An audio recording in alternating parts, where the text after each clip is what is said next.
So we're going to get right into it with live calls, including a rarity. Dillan here in Austin is calling. How are you, Dillan?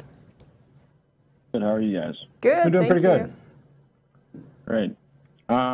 Before I start my question off, if you don't mind, can I give you a little bit of my background? Sure. Okay. So I'm 18 now. I'm about to go to college. And like most, I guess, urban kids, I was raised in a Christian family. My family is very Christian. And I never questioned it. I got baptized when I was 13. And obviously for atheists, the more and more you open up and actually start thinking for yourself, you learn more. Mm-hmm. And so what I've come to believe now is what you guys believe. And simply before I ask my question, the time when I did believe in God, and it, I guess you could say a miracle or whatever, believers say, they have little testaments and, things that they're experienced. Sure. Well, my experience, the only experience that I had was when I ran away. I was 17. I ran away after my dad, caught me doing, smoking weed. So that's a simple, illegal thing to do, right? Mm-hmm. But ran away and got pulled over by the cops when I ran away, took me back home, ran away again, didn't know where I was going to go, and I almost got hit by a car. And I guess that was the time that when I almost got hit by the car, I felt something, and I translated that to be God, right? Okay. Sure. Well, that was what I translated it as, and now I don't. It's a feeling, because that feeling could have been anything. We don't know what it was. No one does.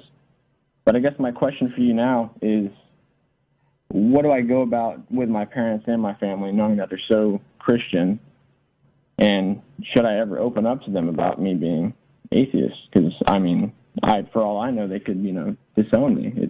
That's how powerful the mind is and how brainwashed I think everybody is. What are your perceived benefits and what are your perceived costs based on your personal situation? Well, if I told my parents, I definitely think that they wouldn't look at me the same and they wouldn't love me like they did or do now. Mm-hmm. And sadly, that all comes with the religion. God's more important to them than I am, technically speaking. Okay. And that's heartbreaking. Sure. But, I don't know. What is the benefit, though? Clearly you're asking about should you come out. So what compels you to feel like you would like to come out? Well, I'm going to have kids one day. I don't want to raise my kids to go to church and have to listen to the things that they tell them and not being able to think for themselves, especially when they're developing. And are you planning on having kids soon? No, obviously not. No, okay. 10 years. It's just for the future, I guess I could say. I don't want to lie to my parents, but I feel like I'm going to be living a lie, technically.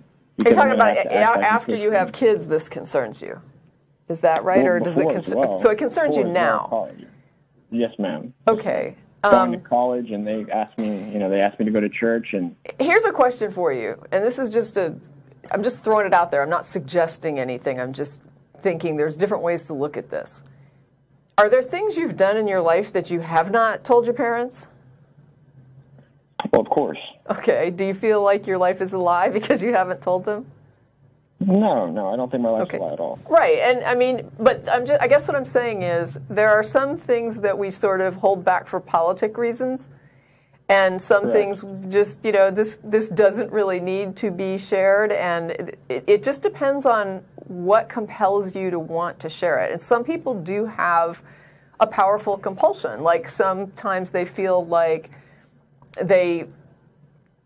they feel like the acceptance that you described, for example, when you say they love me and because they think I believe a certain way, and if they knew differently, they wouldn't feel the same way. And so some people feel like the love that their parents are giving them is somehow invalidated by the reality that they believe they wouldn't get it if their parents actually knew what was in their minds. And so they feel like withholding in order to secure a love that is not valid, right? It's not really freely, consensually in an informed way given, makes that bond somehow less. And so they want to come forward and they would rather let the chips fall where they may and accept the relationship in a way that is honest and straightforward, even if it means a reduced bond or a reduced capacity for that familial bond. So it kind of depends on what you hope, what you want to gain, and you're describing what you might gain. And you're saying, like, in the future, if I have children, it's gonna be a conversation that comes up. I might want to have it now as opposed to initiating it later. And that, I mean, that's up to you, and certainly it's something to think about. There's also an assessment of what the risks are.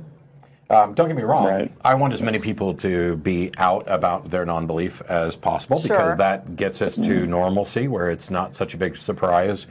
Definitely, but then you get judged by all the. So the only issue here is, which is more important to you, maintaining the status quo, or being who you are and being willing to accept the consequences? Because we've heard from people who, after they let their parents and their family know, they lose all of those relationships. They're essentially ostracized and cut off.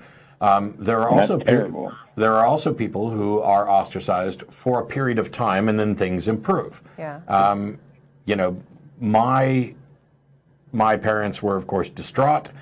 Things will never get back to normal, but there is a new normal, and we get along, and we love each other, and they come and visit. They just think that I'm working for Satan and leading people to hell. But somehow they've managed to kind of put it in God's hands. And that was in part due to a conversation that I had that was, you know, once they realized that I'm still the same person, well, I mean, I have different views on a number of things, but they still love me. They can tell that, you know, I'm an honest, decent person. They know that I didn't just go, oh, I don't want anything to do. They know I'm not lying, or I don't think they suspect that I'm lying about whether I believe. And I told them, I was like, you believe in God. You believe that God has a plan. You believe that God wants me to know He exists. You know that I'm not going to become convinced of that just because you say so, or because somebody else gives me their testimony, or because you pointed to a verse in, you know, a holy book or whatever. So the best thing they can do is pray that God will reveal Himself to me, and that put it in God's hands. It put all the responsibility back where it belongs, whether God exists or not. All of the responsibility for that relationship between you and God is on God, because you know, unless you're just sitting there going, nope, don't want no God. But that's not the case, and it may take some time, and there may be a rough period. Where you have to give them some leeway to kind of be, you know, you have to recognize that this is what their religion has done to their mind. Yeah. And that's going to dictate how they interact with you at first. How they interact with you afterwards is going to depend on your reaction. What's your denomination, Dillan? That's a Methodist, United Methodist. Okay.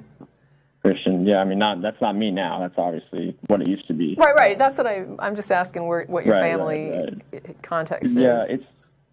I guess before I make a question/statement, if that makes sense, I was going to ask Matt, if you could somehow not tell them, you know, take that back, and then not have to worry about the problems that it caused, would you? No. No, that's what I thought. Yeah. So Greta Christian wrote a book on coming out, the reasons why, and all this other stuff, and she interviewed about, I think, 400 people or so. And of all of them, only one of them regretted coming out. Now, many of them went through difficult periods. Some of them, you know, never heard from close friends and relatives again.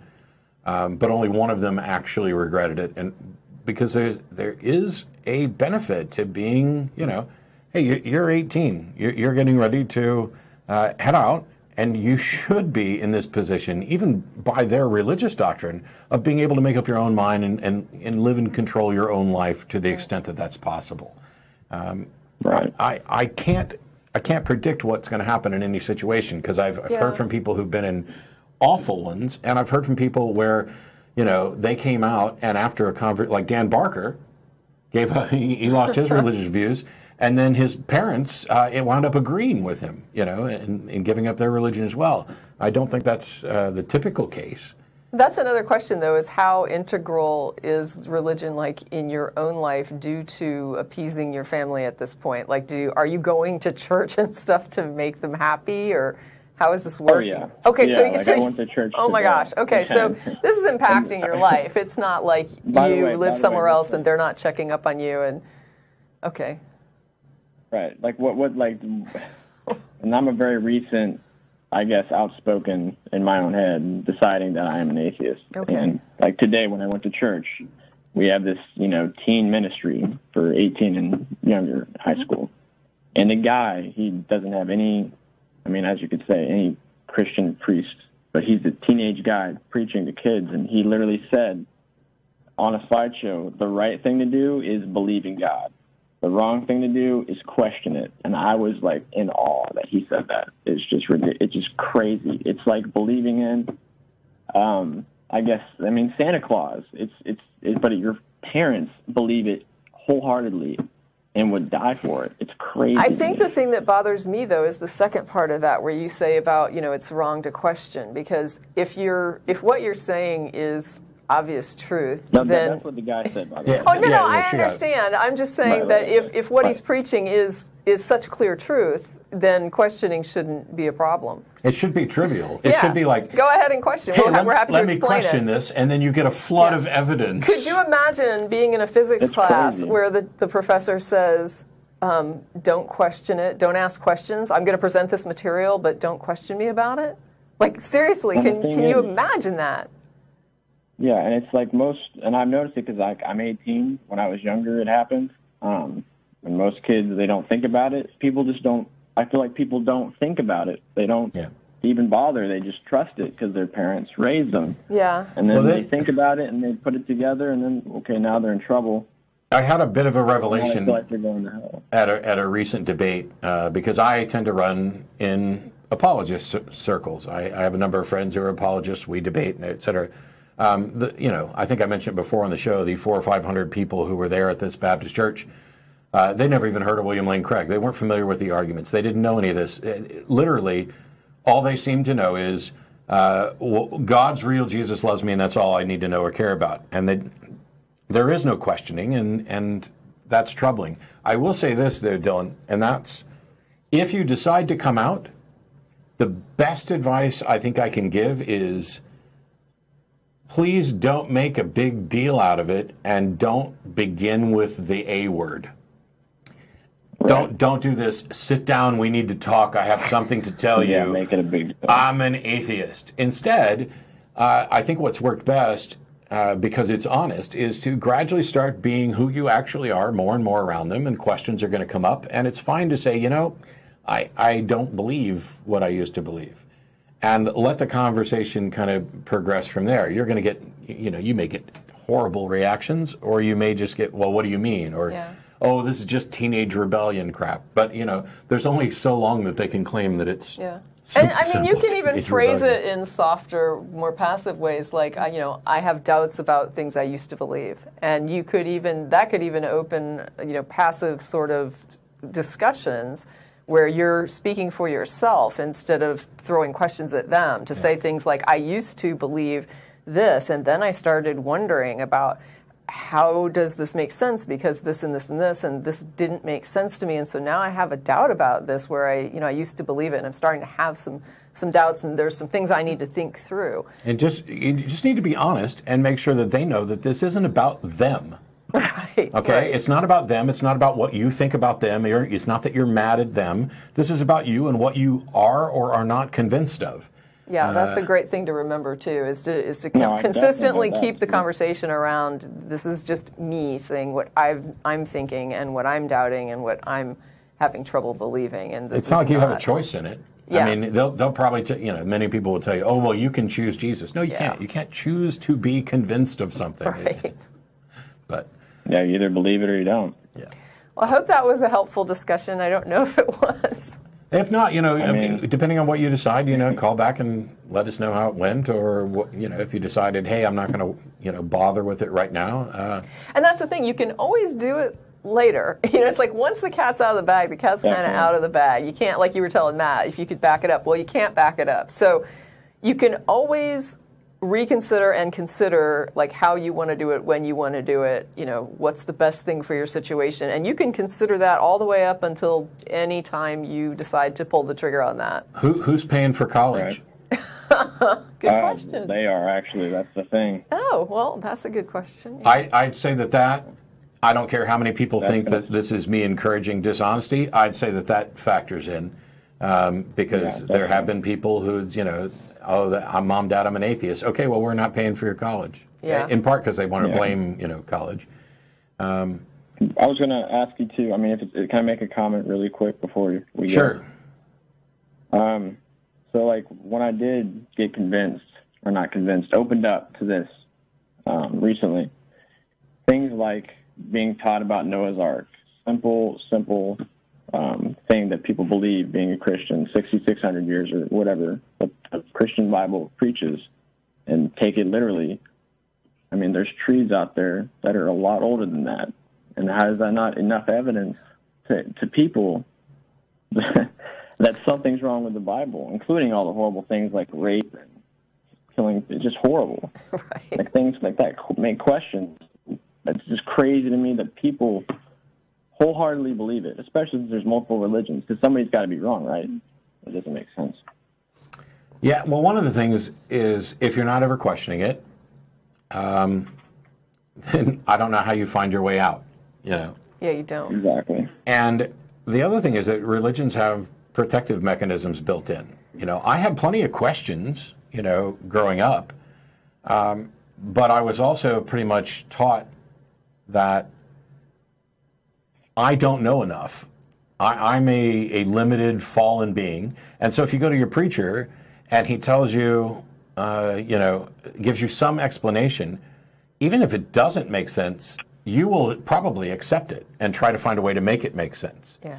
And if he does it's a mystery, you know, we just can't know that. Maybe we'll find out when we get to heaven and God will reveal it all to us. Yeah, that's a tough one. Boy, that didn't give you any new information, and yet it certainly can be satisfying to some people to say, I was really uncomfortable with not knowing, but now you've reminded me that there's someone who knows everything, and they will ease this discomfort at a later date. And so now I don't have to worry about it. And there are people who will actually shame you for even not accepting that there are things you just can't know and aren't supposed to know, and you know that you're being belligerent somehow to say, no, this really needs to add up, and it's not adding up. And they're just like, well, if the sum is not making sense to you, then you need to just accept it, and you need to quit questioning God, because who are you?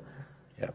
Job? I mean, I wholeheartedly believe we're animals, just like a monkey is an animal, and we're here for, you know, we don't know the reason, we're just here, and we're living. We don't have purpose, really. We just live out here, and we're making it a better place, it feels like. We're trying to make... I mean, I feel like Christians that look at atheists feel like we're trying to make it worse. And when I look at debates, the atheist is usually the one that's super calm and chill. And then the Christian... Well, sometimes. And calmness and chillness isn't any, it doesn't mean you're right. testimony to being right.